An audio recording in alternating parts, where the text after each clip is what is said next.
Buenas tardes a todos y a todas. Encaramos la segunda jornada de Cultura de Otoño 2012 después de que en el día de ayer diéramos inicio a la exposición fotográfica Cercanías y Memoria en Rodríguez González en el Centro Cultural del Artillo. Exposición que podéis visitar hasta el 19 de noviembre por las tardes de 5:30 a 7:30. Esta tarde, por primera vez, nuestra biblioteca acoge la presentación de un libro. Qué mejor marco que rodeados de libros para dar a conocer el que hoy nos convoca. Se trata de Hijos del Aljarafe, de José Rodríguez Porvillo. Bienvenido a Alcázar. Muchas gracias. Nuestro invitado es natural de Castilleja de la Cuesta, licenciado en periodismo por la universidad. Su trayectoria profesional ha discurrido hasta ahora por diferentes medios de comunicación sevillanos, desde la prensa escrita hasta la radio, pasando por la televisión e internet. Ha formado parte de las redacciones del Correo de Andalucía, Diario de Sevilla, Diario de Andalucía o Giralda Televisión, entre otras. Actualmente, y desde 2002, es el responsable del Gabinete de Comunicación del Ayuntamiento de Fines. Además, dirige la web bloguerosdelaljarafe.es y acaba de publicar su primer libro, el que hoy nos presenta. Este primer libro, Hijos del Aljarafe, nace de la inquietud y el interés del autor hacia todo lo relativo con la comarca que le vio nacer.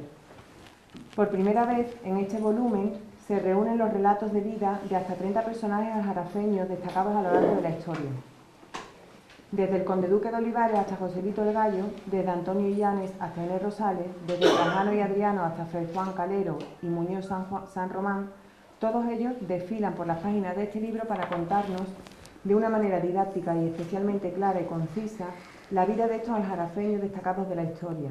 Unos relatos personales y a veces perdidos en el hilo del tiempo que ahora han sido rescatados para la memoria colectiva. Después de 2 años de investigación fue presentado con gran éxito en la Casa de la Provincia. Desde ese momento se ha presentado ya en varios municipios de la comarca: Fines, Altera, Huelva, Espartina, Umbrete y muchos otros. Además de la Feria del Libro de Sevilla y ahora también en Alcázar, donde le dedicará una especial atención a la figura del torero Carancha. Pues te dejo, la palabra es tuya. ¿Vale? Muchas gracias. Bueno, muchísimas gracias a Manuela por la presentación. Por supuesto al Ayuntamiento de Alcázar por acogerme esta tarde aquí dentro de este ciclo de actividades. Alcaldesa Dolores, que es la que he tenido la ocasión de saludar hace un momentito.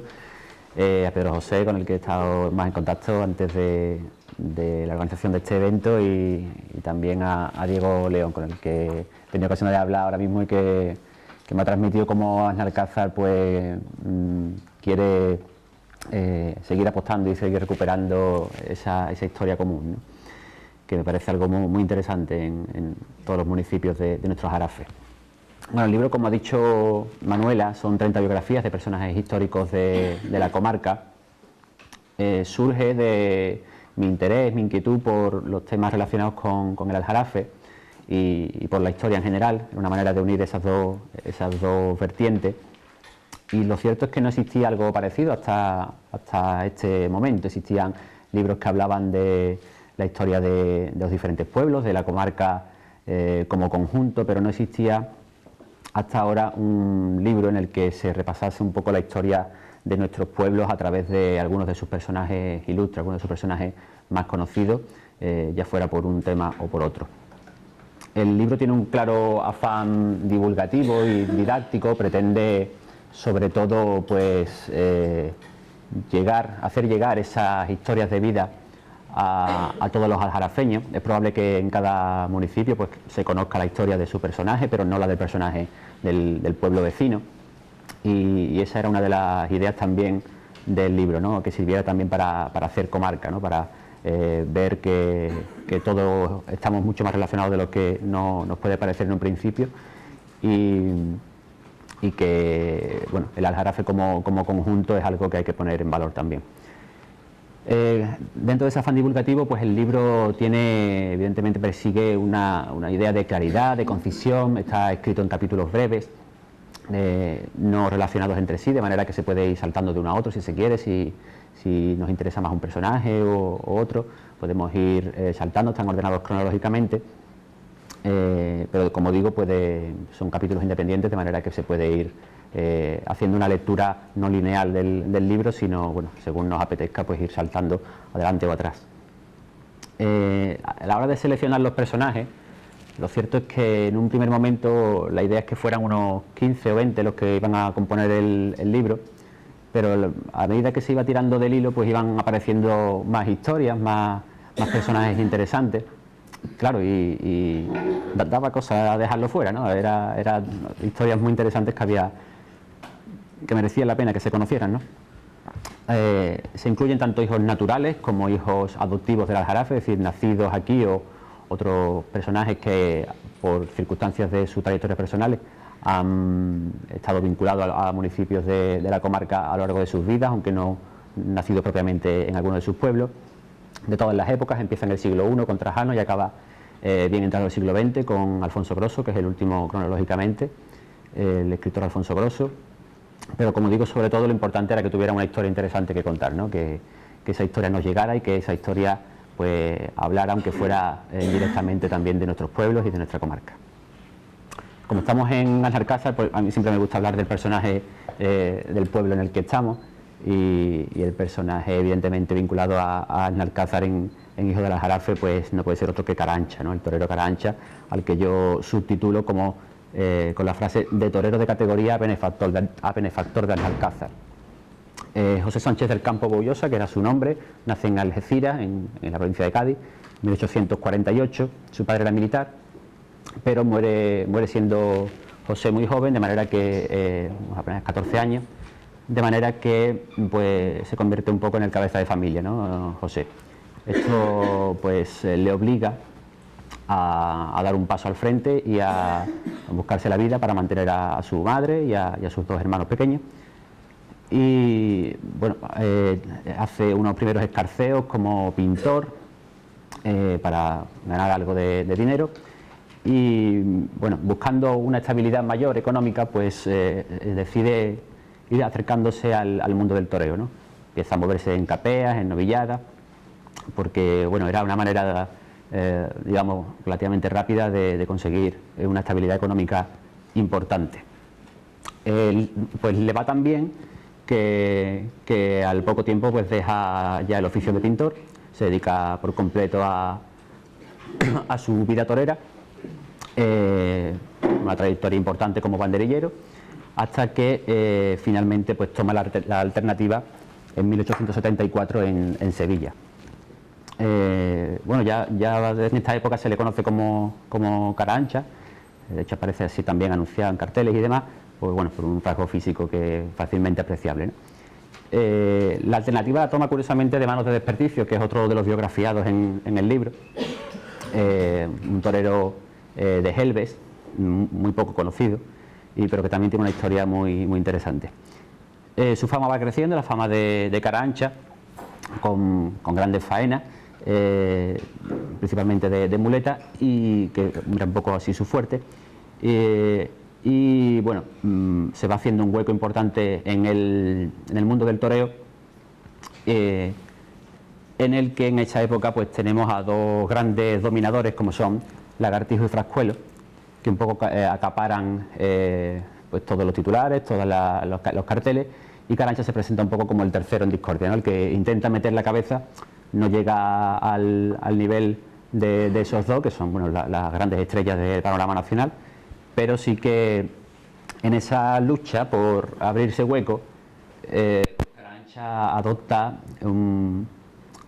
digamos que busca algo con lo que diferenciarse de otros toreros, algo que le haga único, algo que le haga llamativo para el público, y lo encuentra en la suerte de matar recibiendo. Es una suerte que se hacía muy poco, la hacía precisamente Desperdicio, el torero que le dio la alternativa, y es una suerte que actualmente está casi en desuso. Ahora mismo, bueno, los aficionados lo saben, prácticamente todos los toros se matan a volapié, que es como se le llama.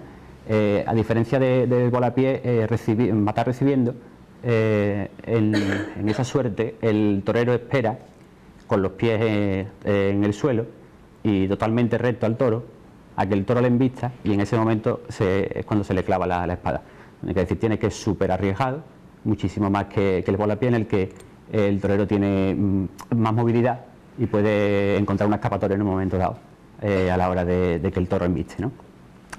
Como digo, es muy arriesgada y muy llamativa, de manera que lo logró hacer varias ocasiones seguidas y eso despertó mucha popularidad en torno a Carabanchel y bueno, logró hacerse, como digo, un hueco importante en el panorama torero. Son sus años mejores como torero, en torno a la década de 1880 y bueno, poco después pues ya comienza a entrar un poco en decadencia, después de 20 años ya como matador, y se retira en 1894 en Sevilla. 19 años después de su retirada, en 1913, aparece un famoso poema de Antonio Machado, en el que se nombra a Carabanchel. El poema se llama Del pasado efímero, está incluido en Campos de Castilla, y se cita a Carabanchel de pasada. El primer verso dice: este hombre del casino provinciano que vio a Carabanchel recibir un día. Vemos aquí, como digo, Carabanchel asociado a la suerte de recibir, que era su nota más característica. Y por otro lado, mucho se ha hablado de este poema en torno a si constituía una crítica de Machado al toreo como arte, o al torero concreto Carabanchel. Yo lo cierto es que no lo encuentro así. Yo más bien lo interpretaría como una crítica de Machado, eso sí, a un señorito andaluz, un terrateniente de la época, en el que destaca el poeta como lo más importante que ha hecho ese señorito andaluz en su vida es ver, ni siquiera hacerlo él, una buena faena de toreo. De manera que es una crítica bastante fina, bastante sutil, si se quiere, hacia ese señorito andaluz, pero en ningún caso a Carabanchel, ¿no? Como digo, es una manera de decirle tan poco importante es su vida, que lo más importante que ha hecho es ver a otro hacer algo importante. Es una manera bastante sutil de decirlo, la verdad. Carabanchel llega a Benalcázar en 1895, es un año después de su retirada. Llega aquí tiene 47 años ya, llega como propietario agrícola.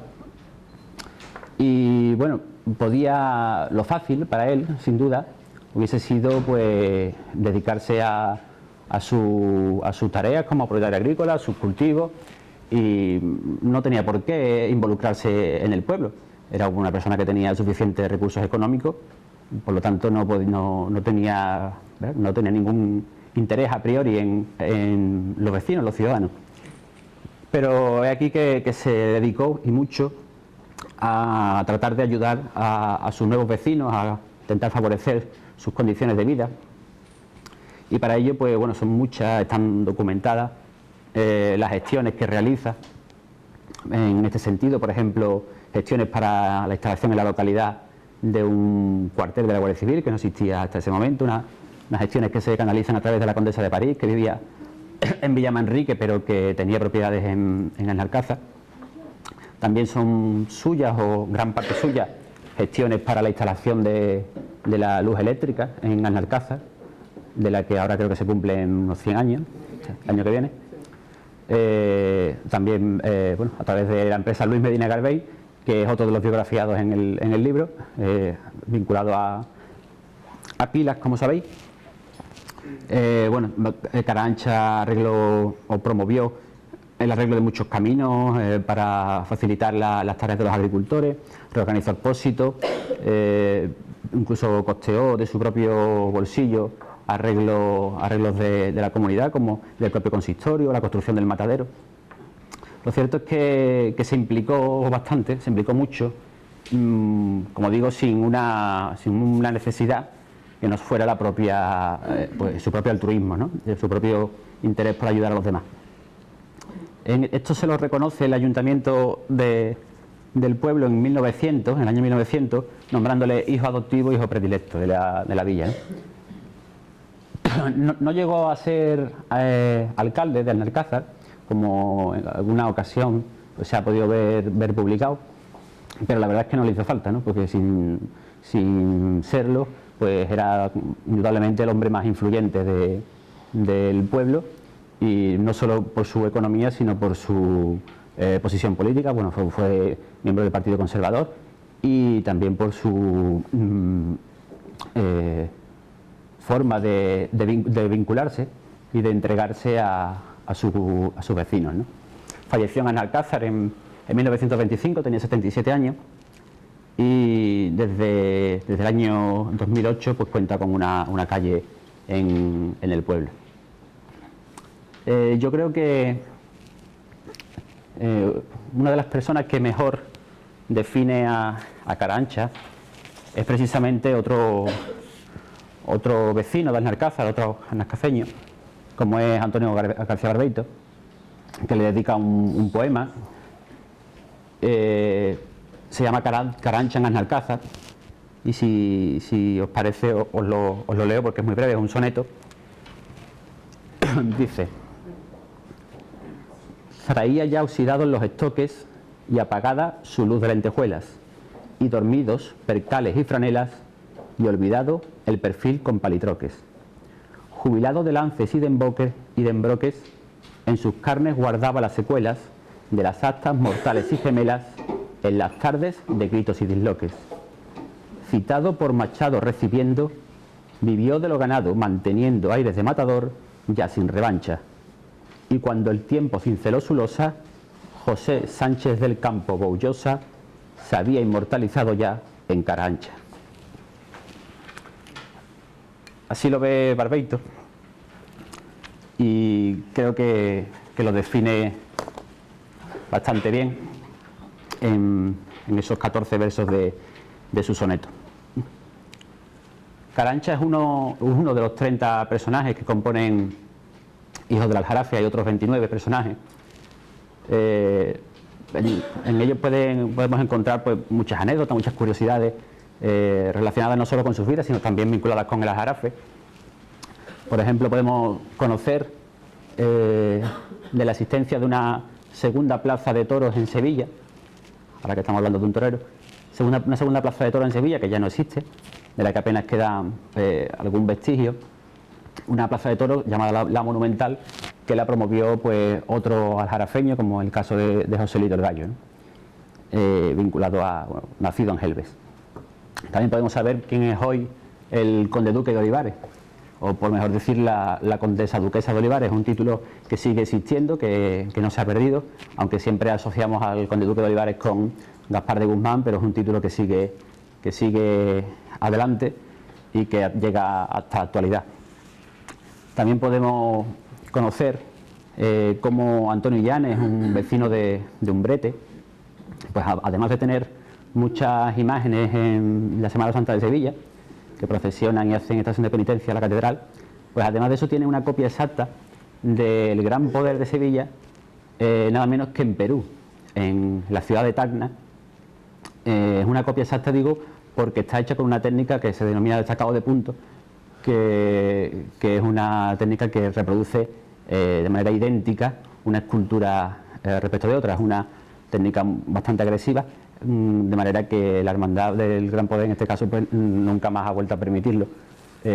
Solo se lo permitió a Antonio Llanes, a este vecino de Umbrete. Ahora que estamos en 2012, pues estamos celebrando el 200 aniversario de la Constitución de Cádiz. Pues esa Constitución emana de unas Cortes Constituyentes. Esas Cortes Constituyentes las convoca también un aljarafeño, Juan Aciclo de Vera, natural de Villanueva de Ariscal. Esto a menudo pues se silencia, bueno, sobre todo por gente que evidentemente está interesada en que todo ocurrió en Cádiz, ¿no? Y no es así, ¿no? Hay más.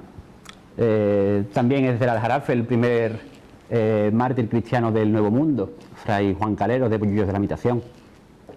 O también del Aljarafe Manuel Domínguez de Desperdicio, que ya he nombrado como padrino de la alternativa de Carabanchel, que tuvo una vida auténticamente de película. Eso es una auténtica vida de película, y desde luego, si hubiera sido americano, seguro que había una película suya. Bueno, una vida en la que llegó a ser hasta pues bandolero y mercenario y demás. Perdió un ojo, siguió toreando con un ojo menos y bueno, tuvo algunos de sus años mejores. La verdad es que es una vida muy llamativa. En conclusión, bueno, la idea del libro de Hijos del Aljarafe pues es recuperar esas historias de vida de los personajes más importantes de nuestra comarca, hombres y mujeres que pues han dejado su impronta en la historia.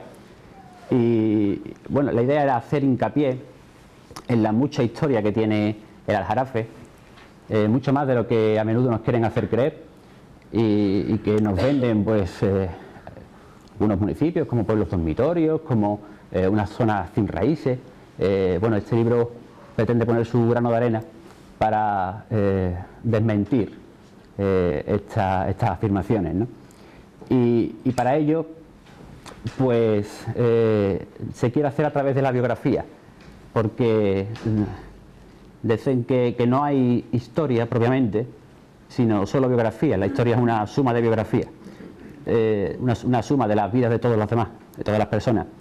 Por eso la idea era difundir esa historia del Aljarafe a través de las vidas de los vecinos y vecinas del Aljarafe.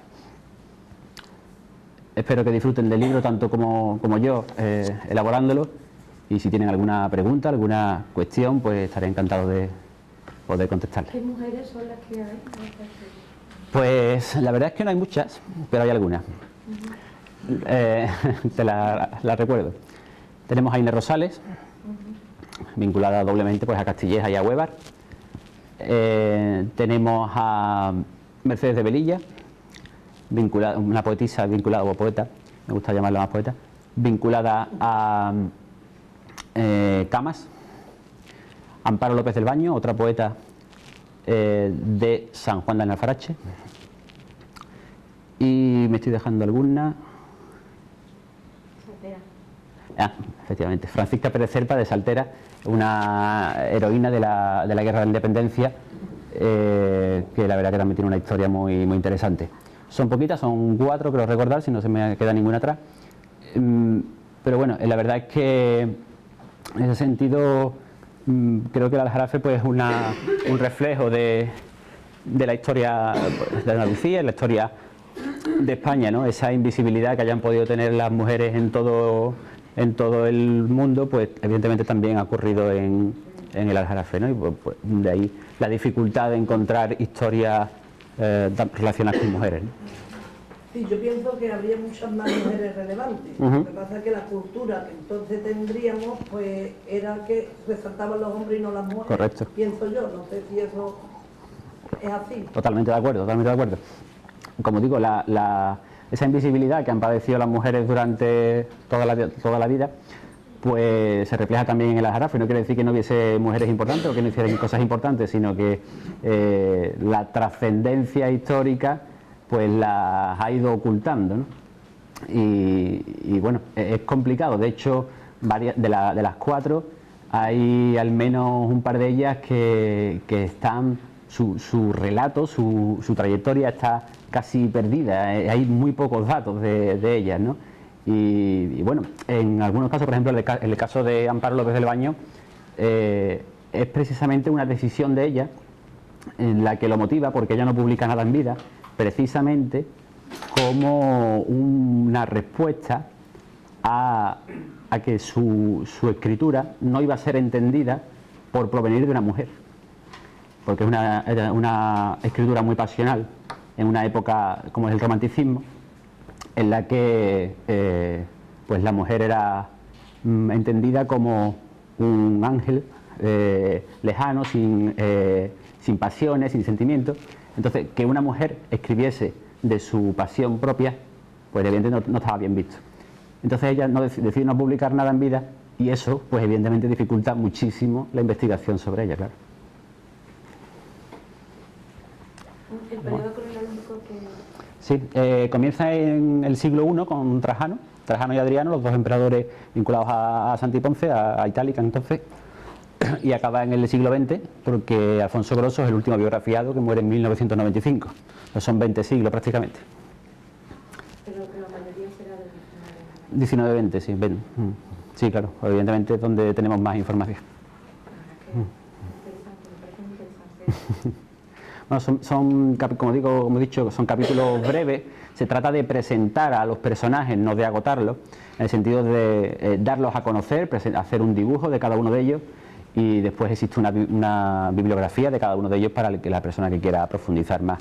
La idea es que sirva de divulgación de los personajes de la comarca y después, bueno, de una manera pues ciertamente liviana y que después la persona interesada pueda profundizar más.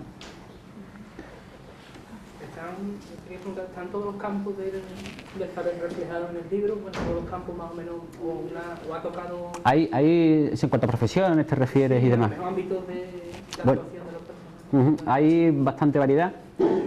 Tenemos desde responsables políticos, como puede ser Trajano, Adriano o el conde duque de Olivares mismo, hasta toreros como Cara Ancha, Desperdicio, José Víctor Gallo. Tenemos artistas de otro tipo, como por ejemplo Antonio Llanes, que es escultor. Tenemos religiosos como el cardenal Cisneros y Juan Francisco de Vera. Tenemos escritores, hay varios. Tenemos Alfonso Grosso, las dos mujeres que hemos citado, Amparo López del Baño y Mercedes de Velilla, Muñoz San Román.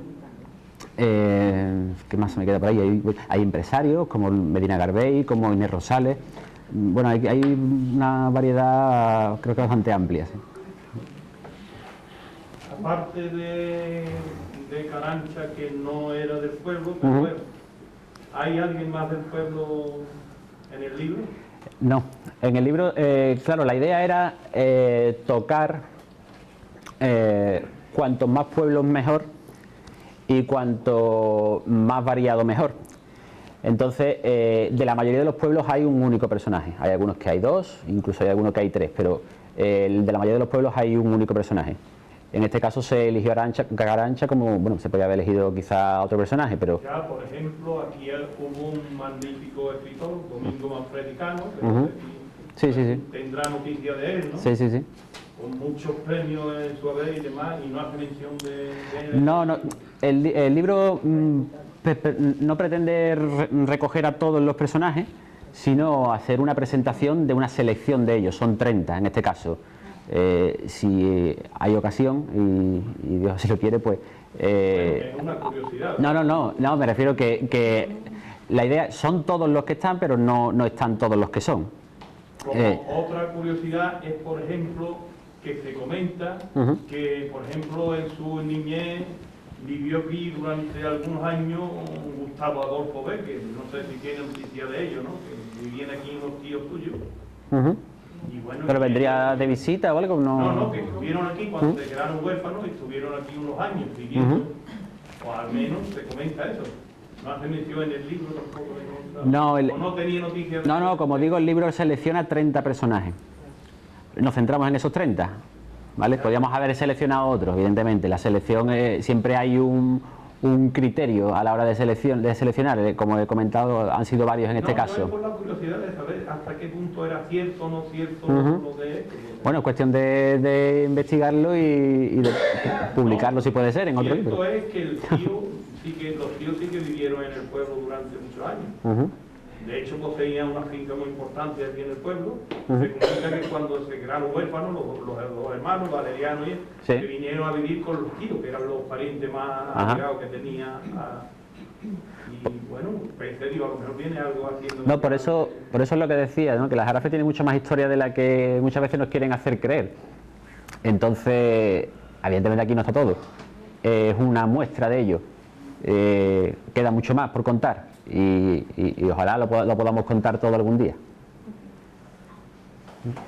Como suelen ser 30 personajes que has dicho, es casi los municipios que hay en la comarca. Más o menos. ¿Se ha quedado alguno fuera? ¿Hay algún pueblo que no está? Que me ha dado un poquito de coraje, pero bueno, la verdad es que hay alguno que no está. Pero son muy pocos, habrá 2 o 3 que no estén. La mayoría están casi todos. ¿Algo más? Pues sí, bueno, si alguien tiene interés, pues le puedo firmar el libro, dedicárselo o lo que ustedes quieran. Muchas gracias. Ya fue la primera. Yo como anécdota con respecto a Carabanchel, Sí. estoy leyendo actualmente, como termina un libro de Manuel Mendoza, que se llama La ciudad de los prodigios, y también lo nombra. Sí. Nombra Carabanchel con motivo de la exposición universal de Barcelona, Ajá. y fue allí a torear. Claro, y también, sí, también toreó con motivo de unos festejos que se organizaron por la boda del rey, ¿no? Sí, Madrid. Con María de las Mercedes y demás. Está leyendo el libro y encontré el real. Gusta, la verdad es que sí, que gusta. Pues está muy bien. Y bueno, eso, en medida en la que conozcamos pues las vidas de personajes que han hecho la historia y que han tenido una vinculación con nosotros, pues seguro que nos va a interesar mucho más y vamos a aprender mucho más y vamos a abrir ese campo y nos vamos a quitar ese velo, ¿no? De que aquí nunca ha pasado nada. Y sí, claro que han pasado cosas y muy interesantes. ¿Hay previsto una segunda? ¿Si tienes previsto en mente o alguna? Bueno, la verdad es que como ha comentado el señor, pues hay muchos personajes que se han quedado fuera y que hubiera estado interesante incluirlos. Me apetecería hacer un segundo volumen, una segunda edición en la que aparecieran otros personajes, ¿no? Porque, como digo, a la vez que se tira del hilo, pues van apareciendo muchas más historias que merecen la pena que sean conocidas, ¿no? Y una última pregunta, ya un criterio que he visto que ha seguido es que todo cronológicamente han fallecido, no Sí. son personas en vida. Sí. Hay personas muy importantes también en Saltera, que es Ujú. Emilio Lledó. Ujú. Sí. Sí, era otro de los criterios, que bueno, que hubiera fallecido ya por hacer la presentación completa, principalmente, ¿no? Por cerrar el capítulo, por así decirlo, que no quedase un capítulo abierto, ¿no? Porque bueno, si está vivo puede seguir haciendo cosas, evidentemente. Claro.